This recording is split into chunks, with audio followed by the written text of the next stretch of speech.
Qantas has been widely, repeatedly and heavily criticised for its abysmal customer service. This includes hours-long wait times to reach anyone at the call centre, if you can reach anyone at all.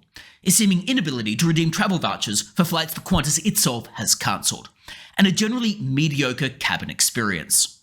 But instead of fixing any of these problems, Qantas has decided it can take its customers for granted. They've decided that instead of spending money on improving their product or improving their call centres, they can spend their time and money and effort promoting the yes side of the voice referendum. They've decided they can lecture and harangue their customers, and the customers will not go anywhere. They are taking their customers for granted.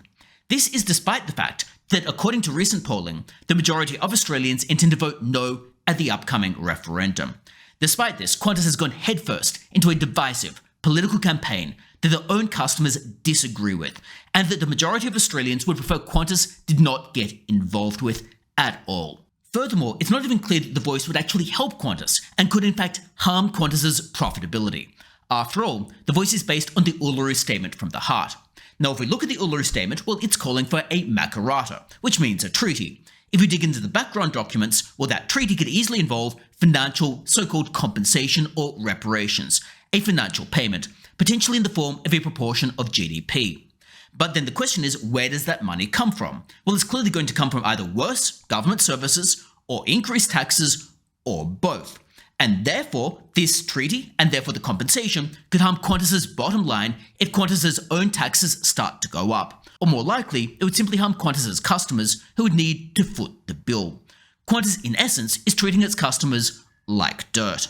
Now, this all seems to be to try to curry favour with Anthony Albanese. Anthony Albanese is at the forefront of this campaign, and he has praised Qantas. He seemingly bullied anyone and any company that dares to support the No campaign, while having the temerity of accusing the No campaign of bullying.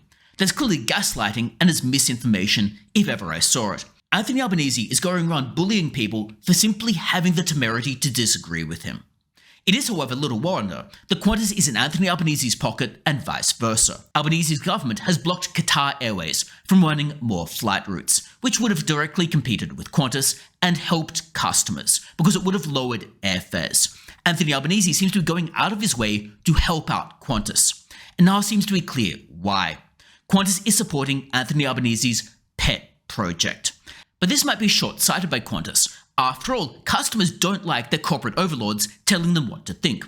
Customers appear to disagree with Qantas's own stance. Customers don't want their flights with a dose of lecturing. It could easily harm customer loyalty. After all, there are alternatives for domestic routes and international routes. And with Qantas's terrible customer service and its desire to talk down to its own customers, well, it's little wonder that people might start thinking about deserting them. And not only that, it will hardly win any favours when Anthony Albanese ceases to be the Prime Minister and the referendum fails. This ultimately is going to be a monumental waste of money. And ultimately, Qantas is burning its loyalty and credibility with its customers just to win some short-lived favour with Anthony Albanese. This is a very short-sighted strategy, but for now, there's very little we can actually do other than walking with our feet and choosing competitors. And I know I personally will not be flying Qantas, and I'll be choosing other airlines.